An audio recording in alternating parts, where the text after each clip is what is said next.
هذا هو المدخل للمسجد، مسجد علاء الدين كيقباد الأول،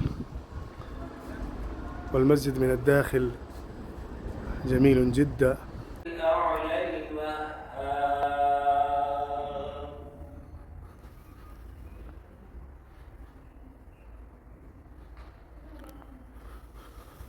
هذا هو مسجد علاء الدين كيقباد.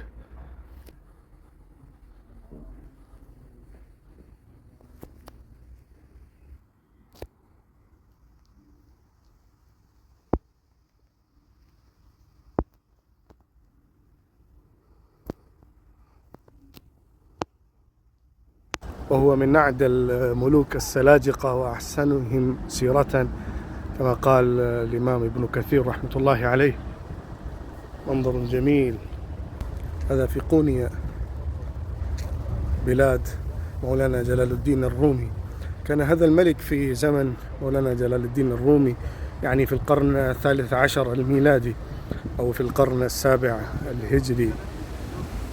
وهؤلاء كانوا من السلاجقة قبل زمن العثمانيين أو الخلافة العثمانية. يقال بأن عهد علاء الدين البلخي، علاء الدين كيقباد، كان زمن أرطغرل عثمان وأبو